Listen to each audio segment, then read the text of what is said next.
Hello, hi, good morning, good evening, నమస్తే. Overseas ఎడ్యుకేషన్‌కి సంబంధించి చాలా మందికి అనేక రకాల క్వెషన్స్ ఉంటూ ఉంటాయి.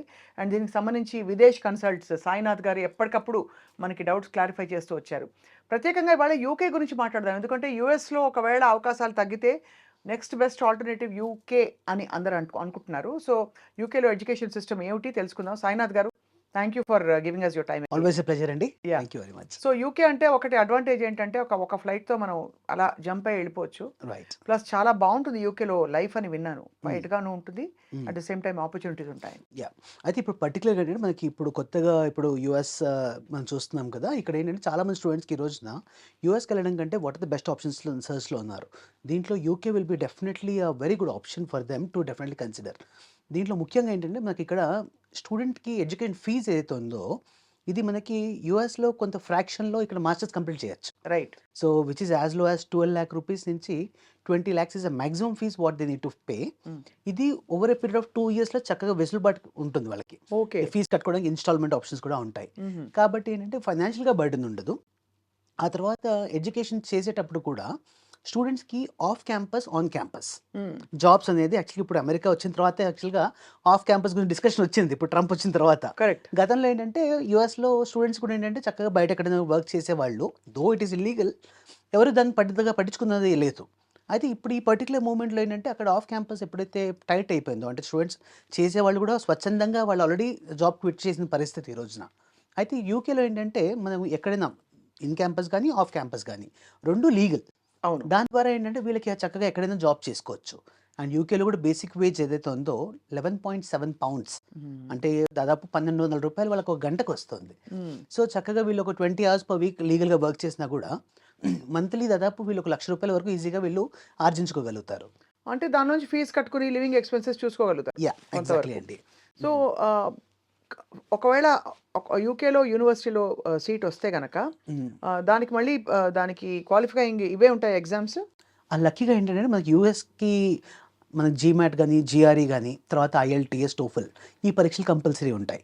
బట్ యూకేకి వచ్చేటప్పటికి ఏంటంటే ఎటువంటి పరీక్ష కూడా చేయకుండా హ్మ్. మనం ఇంటర్మీడియేట్ ఇంగ్లీష్‌లో చదివి ఉండుంటే ఇండియాలో బీటెక్ ఆర్ బ్యాచిలర్స్ ఇంగ్లీష్‌లో చదివి ఉంటే ఆటోమేటికల్లీ యూకే యూనివర్సిటీస్ ఏంటంటే మనకి without any TOEFL are IELTS హ్మ్. ఎగ్జామ్షన్ ఇస్తున్నాయి. రైట్. సో, ఎటువంటి పరీక్ష కూడా రాయకుండా నేరుగా వాళ్ళు అప్లై చేసుకోవడానికి అవకాశం ఉంది. హ్మ్.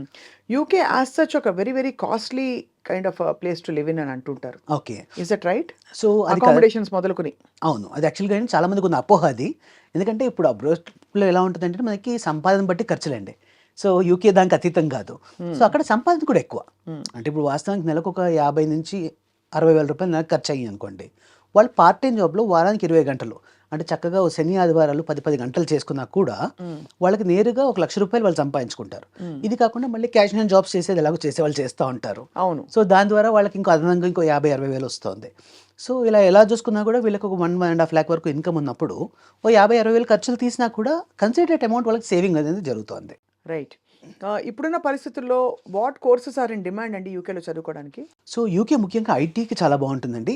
ఐటీకి మనకేంటంటే మిల్టన్ కీన్స్ తర్వాత వైట్‌ఫీల్డ్ ఈ 2 ఏరియాస్ అన్నమాట. మనకి హైటెక్ సిటీ ఒకటి ఉంటే అక్కడ 2 ఉన్నాయి. హుహుహుహు. సో, ఆబ్వియస్‌లీ ఉద్యోగ అవకాశాలు ఐటీలో చాలా ఎక్కువగా ఉన్నాయి. ఐటీ కాకుండా ఇంకా other fields of studies which is management కానివ్వండి, MBA or masters in all the management fields. తర్వాత ఇంజినీరింగ్ ఫీల్డ్స్, తర్వాత core field of electronics, mechanical, life sciences, తర్వాత ఫుడ్ ఇండస్ట్రీ. బేసిక్‌గా ఏంటంటే మనకి ఫుడ్ సైన్స్ అండ్ టెక్నాలజీ ఇది చాలామంది ఏంటంటే ఫుడ్ సైన్స్ లైక్ ఇండియాలో మనకి బీఎస్సీ అగ్రికల్చర్ అవుతుంది. సో, అక్కడ వాళ్ళకి food science, biotechnology, food science, engineering ఈ ఫీల్డ్స్‌లో ఏంటంటే జాబ్స్ చాలా ఎక్కువగా ఉన్నాయి. Because 20% of GDP of UK is based on the food science, food right. Processing. హ్మ్. కాబట్టి ఆటోమేటిక్‌గా వీళ్ళకి జాబ్ స్కోప్ ఎక్కువగా ఉంటుంది. ఒక కన్సర్న్ మధ్యలో బయలుదేరింది. హ్మ్. అసలు యూకేలో చదువుతున్న వాళ్ళకి ప్లేస్‌మెంట్స్ రావట్లేదు. ఇంటర్‌వ్యూస్ క్రాక్ చేయలేకపోతున్నారని చెప్పి. అవును. దీనికి కారణం ఏంటండి? సో, యాక్చువల్‌గా ఏంటంటే మనకి ఏ దేశం గూడా మనకు ఉద్యోగం రావాలంటే ఫస్ట్ పాయింట్ ఏంటంటే మనం సబ్జెక్టివ్ నాలెడ్జ్ ఉండాలి. అవును. సో, ఇక్కడేంటంటే యాక్చువల్లీ యూకేలో ఒక చిన్న ఫ్లా ఏంటంటే ఎడ్యుకేషన్ సిస్టమ్ అండి. అది ఎంత ఈజీయో అంత ఇంపార్టెంట్ కూడా దాన్ని ఫాలో అవ్వటం. ఏంటంటే యూకేలో మనలాగా ఇక్కడ సంవత్సరం మొత్తం చదువు చెప్పి సంవత్సరం ఎండింగ్‌లో ఎగ్జామ్స్ పెట్టడం కాకుండా వీళ్ళు assignments based education system. So, ఈ అసైన్‌మెంట్స్‌లో ఎలా ఉంటదంటే ప్రతి 15 రోజులకోసారి, నెల రోజులకోసారి వాళ్ళకి జరిగిన క్లాస్ మాడ్యూల్స్‌లో నుంచి వాళ్ళు అసైన్‌మెంట్స్ ఇస్తారు. హ్మ్. అయితే ఈ అసైన్‌మెంట్స్ యాక్చువల్‌గా 2 విధాలుగా చేయొచ్చు. ఒకటి చదువుకుని చేయొచ్చు. ఇంకోటి చదువుకొని చేయొచ్చు. హ్మ్. ఓ కొని కూడా అవుతుంది అక్కడ. కొన్ని కూడా అవుతుంది. అది ఓహో! Unfortunate thing. ఆ! ఏంటంటే అసైన్‌మెంట్స్ అనేది వీళ్ళు యాక్చువల్‌గా వేరే థర్డ్ పార్టీ సపోర్ట్ తీసుకొని, వేరే వాళ్ళు చేసిన అసైన్‌మెంట్‌ని వీళ్ళు చేసినట్టుగా సబ్మిట్ చేస్తారు. ఇల్లీగల్ కదా అది. ఇల్లీగల్ కానీ యాక్చువల్‌గా అనెథికల్ ఆల్సో. అనెథికల్ కూడా. అయితే అన్‌ఫార్చునేట్‌గా కొంతమంది దాన్ని ఫాలో అవ్వడం జరుగుతోంది. సో, ఇలా ఎప్పుడైతే జరుగుతోందో ఆటోమేటిక్‌గా ఏమవుతుందంటే వీళ్ళ ఉత్తీర్ణత అయితే పాస్ అయిపోతారు. బికాస్ చదువు కొన్నా పాస్ అవుతారు. కానీ ఆ తర్వాత చదువు కొన్నవాడికేమో నాలెడ్జ్ ఉండదు. అందువల్ల వాళ్ళేంటంటే తర్వాత 2 ఇయర్స్ స్టడీస్‌లో యూకేలో ప్రపంచంలో ఎక్కడ లేని ఎడ్యుకేషన్ సిస్టమ్ ఏంటంటే అండి చాలా మంచి పాయింట్. మాస్టర్స్ 2 ఏళ్ళు ఉంటే ఒక సంవత్సరం చదువుతారు. ఒక సంవత్సరం పూర్తిగా వాళ్ళు ప్రాక్టికల్ ఇంటర్న్‌షిప్‌లో ట్రైనింగ్. ప్రాక్టికల్ వర్క్ చేస్తారు. సో, ఈ ప్రాక్టికల్ వర్క్ చేయడానికి ఫస్ట్ సబ్జెక్ట్ నాలెడ్జ్ కావాలి. అవును. సో, మన వాళ్ళు ఎప్పుడైతే ఈ ఫస్ట్ ఇయర్‌లో షార్ట్ కట్స్ తీసుకుంటారో, హ్మ్. సెకండ్ ఇయర్‌లో సక్సెస్ రేట్ రావడం కొద్దిగా కష్టం. అది. సో, అక్కడ ప్రాబ్లమ్ ఉన్న వాళ్ళకి తర్వాత 2 ఇయర్స్ పోస్ట్ స్టడీ వర్క్ ఉంటుంది. ఆ టైంలో కూడా వాళ్ళు జాబ్ పట్టుకోవడానికి సబ్జెక్ట్ లేకపోతే కష్టమవుతుంది. సో, అది. అందుకోసం మేము చెప్పేది ఏంటంటే మా స్టూడెంట్స్ అందరికీ కూడా కేవలం ఈ 4 ఏళ్లలో ఫస్ట్ 1 ఇయర్ స్టడీస్‌ని కొద్దిగా ఫోకస్ చేసి, పార్ట్ టైమ్ జాబ్ చేయకూడదని కాదు. చక్కగా శని, ఆదివారాలు 10 గంటలు చేసుకున్నా కూడా వారానికి 5 రోజుల్లో చదువు మీద కొంత ఫోకస్ చేస్తే 100% వీళ్ళు మంచి సెటిల్ అవ్వడానికి అవకాశం ఉందండి. రైట్.